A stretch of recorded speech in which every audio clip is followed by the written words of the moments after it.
Si aujourd'hui vous n'êtes pas vraiment là où vous voulez être en termes de réussite, surtout dans votre parcours entrepreneurial, que vous avez mis beaucoup d'énergie, beaucoup de temps, beaucoup de détermination dans ce projet qui vous tient à cœur et aujourd'hui ce projet est devenu comme une sorte de prison dorée où vous commencez à douter, à vous dire est-ce que ça vaut le coup de continuer, est-ce que je vais vraiment réussir, est-ce que c'est fait pour moi, est-ce que j'ai pas pris une mauvaise voie et puis surtout c'est quoi mon problème? Avant d'abandonner et surtout avant de finir en burn-out de l'entrepreneur ou même en bore-out, en ennui dans votre business et de vous mettre à détester votre business, posez-vous les 3 questions que je vais vous donner ici. Ce sujet est extrêmement important parce qu'on peut vite, quand on se lance dans l'entrepreneuriat, se mettre dans une phase d'excitation au début, se dire c'est génial, je vais me lancer, ça va être top, je vais pouvoir être libre, je vais pouvoir m'épanouir, le projet il est génial, l'excitation du début du projet et puis peu à peu quand on arrive sur le terrain, on a les premières difficultés, on voit que les efforts pas forcément et on commence à passer différents paliers mais ça va très lentement, on a l'impression que ça va pas aussi vite qu'on le voudrait, c'est pas aussi fluide qu'on le voudrait, on se dit bah, c'est quoi mon problème, j'ai besoin d'avancer comme une tortue et puis parfois on voit aussi les autres pas forcément plus intelligents qui avancent, qui ont des résultats et alors que nous on stagne, on avance vraiment très lentement jusqu'à culpabiliser et puis se dire bah, pourquoi moi ça marche pas aussi bien et d'où vient le problème. Et puis même je vois aussi beaucoup d'entrepreneurs déjà avancés qui commencent à dire bah, j'en ai marre, je fatigue, je me lasse, c'est plus aussi bien qu'au début, et puis du coup finalement mon business, je commence à perdre le sens, perdre de vue ce qui est important, à ne plus aimer faire ce que j'aimais faire avant. Vraiment, c'est normal, je vous rassure, en fait dans ce parcours-là, il y a différents paliers, différentes choses qui se passent et je sais qu'on peut vite tomber dans ce piège à rester enfermé, comme je lis dans une prison dorée, où on pense vraiment être libre parce qu'on est entrepreneur, mais en réalité on est piégé dans son business, piégé d'une identité qu'on a créée, d'un positionnement qu'on a choisi, piégé d'avoir fait des projets et puis aujourd'hui bon, on n'a pas forcément envie de faire autre chose parce que c'est ce qu'on sait bien faire, c'est la source de revenus, et puis même aussi piégé par rapport à un angle, une communauté avec une polarisation peut-être, bref, tout ça qui fait que aujourd'hui vous dites bon, je commence vraiment à ne plus aimer ce projet, à ne plus me sentir à ma place, qu'est-ce que je fais? Ben, quand on arrive dans ce stade-là, voici les 3 questions qu'il faut se poser et elles sont vraiment importantes.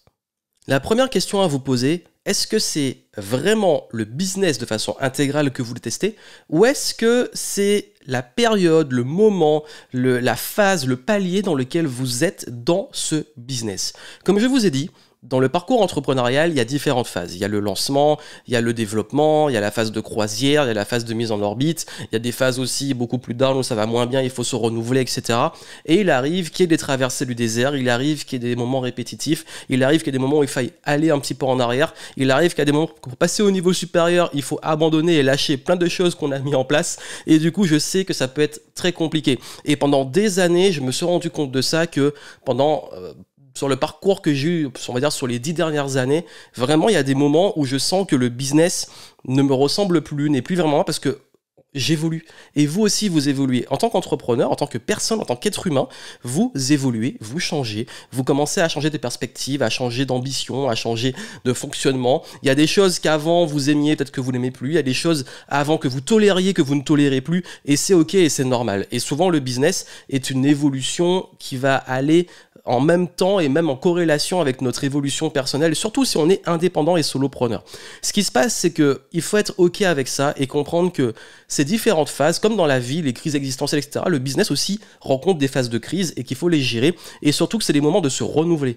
Quand on a une crise existentielle, on se réinvente, on se renouvelle, on change d'approche, etc. Et ce qui se passe, c'est que justement, quand on est dans ces phases-là avec le business, c'est qu'il y a un besoin de renouvellement, il y a un besoin de changement. Si aujourd'hui, vous commencez à détester votre business, vous commencez à ne plus vous sentir à votre place, est-ce que c'est le business de façon intégrale ou est-ce que ça nécessite que vous fassiez des changements qui vont vous permettre de faire en sorte que le business évolue et que vous puissiez retrouver non seulement ce sens, vous reconnecter à ce sens, mais aussi une façon de le gérer, une façon d'avancer qui vous corresponde et qui vous épanouisse. Et c'est une réelle question parce que oui, cette question-là, en l'approfondissant, on peut se rendre compte que c'est carrément quelque chose qu'on n'a plus du tout envie de faire et c'est ok, on passe à autre chose.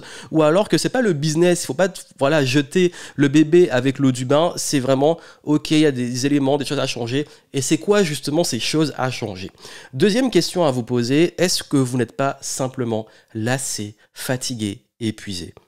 Et généralement la réponse elle est évidente, vous le sentez au fond de vous. Si vous commencez à être fatigué, si vous commencez à être lassé, et souvent quand on tire trop sur la corde dans ces phases-là, on peut finir en burn-out. J'avais fait une Game Entrepreneur Story, je racontais mon histoire de mon burn-out dans l'entrepreneur. On peut aussi finir en bore-out, ça veut dire l'ennui. Bore, c'est bored en anglais, c'est l'ennui. Bah, on commence carrément à s'ennuyer. Et parfois, c'est un mix des deux. C'est une sorte d'ennui, mais en même temps de pression. On n'aime plus ce qu'on fait, on se force, et c'est pas forcément ça. Et souvent, c'est quand on reste bloqué à des paliers à cause de ça, parce qu'on fait les choses soit dans le mauvais ordre, peut-être dans le guidon, soit on met en place les mauvaises actions, on s'épuise, soit on perd carrément le sens de ce qu'on fait, parce que finalement, on est dedans, et on est tellement dans l'opérationnel, tellement dans l'exécution qu'on oublie pourquoi on fait ça et on commence à agir de façon automatique. Ce qui est dommage quand on s'est lancé pour pouvoir faire quelque chose qui nous permet d'être vraiment, vraiment libre. Quand vous commencez à vous demander vraiment est-ce que je suis pas trop fatigué, est-ce que je suis pas trop épuisé, c'est peut-être le moment de ralentir, le moment de prendre du recul, le moment de se demander si je porte pas tout seul, si je suis pas trop tout seul aussi. C'est pas sain de rester seul derrière son écran tout le temps bloqué sur 10 000 questions. Et d'ailleurs, je dis souvent, si ça fait trop longtemps que vous posez les mêmes questions, ben, c'est qu'il est temps peut-être d'avoir du recul, d'avoir de l'aide, de pas rester seul avec vos problèmes à les ruminer. Parce que beaucoup aussi finissent en charge mentale. Ça veut dire tous les soirs, vous posez 10 000 questions quand vous dormez. Qu'est-ce que je fais mal? Qu'est-ce que je pourrais faire de plus, de moins? On n'arrive pas vraiment à déconnecter du business parce qu'on se demande tout le temps, enfin, qu'est-ce qu'on pourrait faire? Qu'est-ce qu'on pourrait faire? Et ça travaille en fond et le cerveau ne se repose jamais. Même quand vous quittez les écrans, vous ne vous reposez pas. Et ça, vraiment, c'est ultra important d'en prendre déjà conscience quand ça arrive, ces phases-là. Et surtout, de comprendre qu'est-ce qui provoque cette fatigue.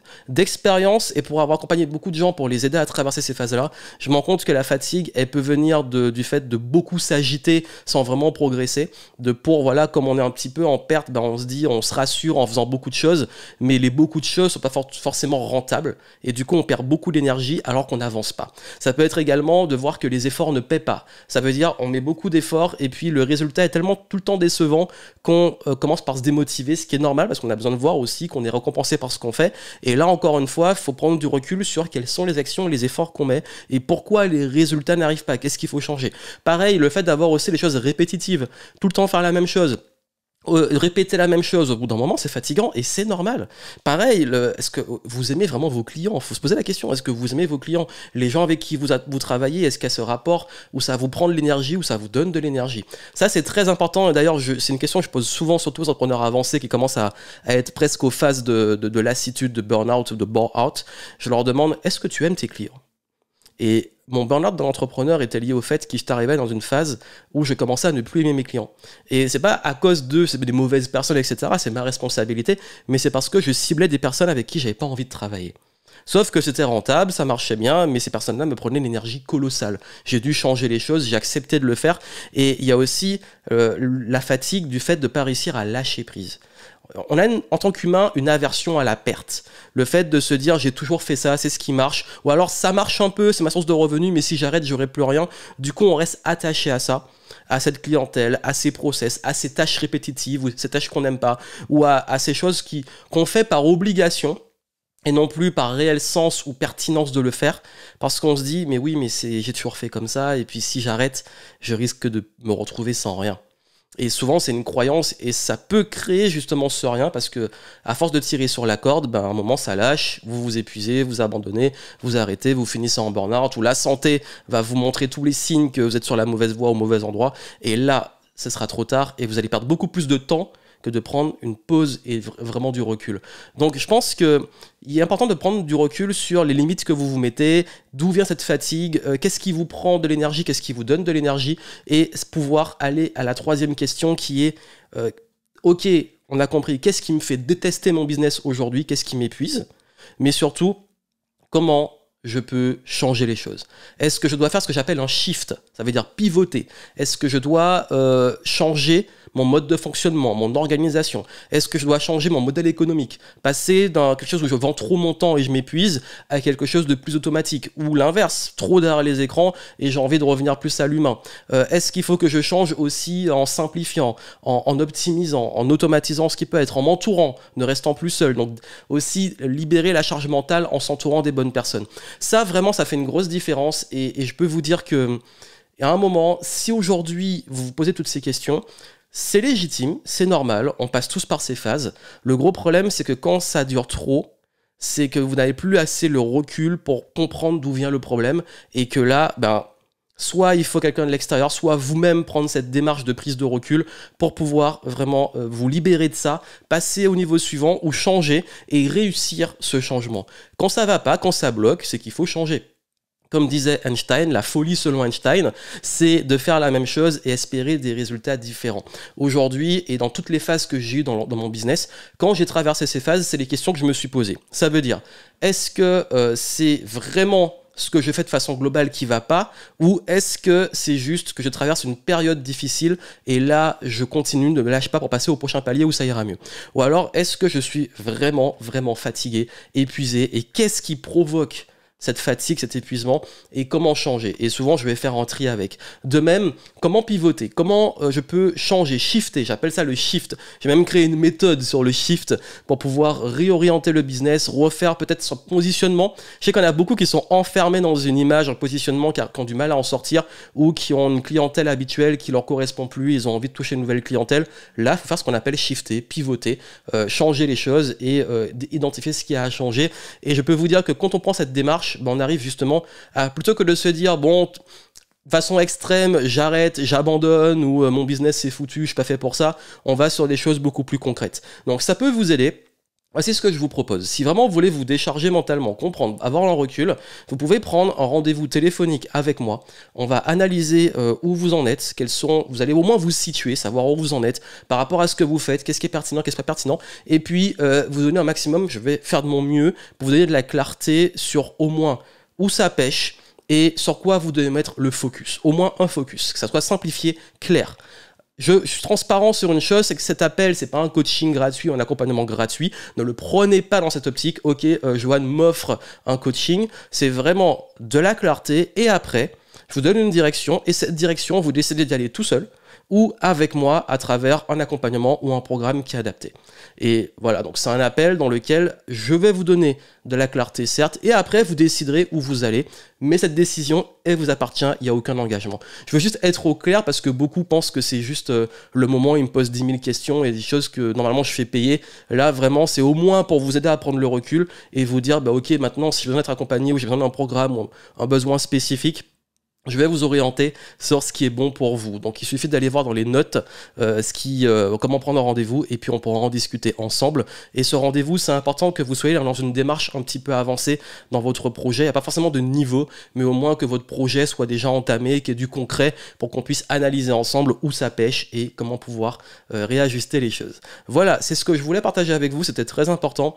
Je sais qu'on peut vite tomber dans cette lassitude, ce burn-out, ce bore-out, ce truc où on déteste son business, cette prison dorée qu'on s'est créée, alors qu'en réalité, souvent, c'est qu'on n'a pas le recul ou qu'on a la tête dans les guidons, et c'est important d'avoir, sortir un peu de ça, prendre du recul et avoir un avis extérieur.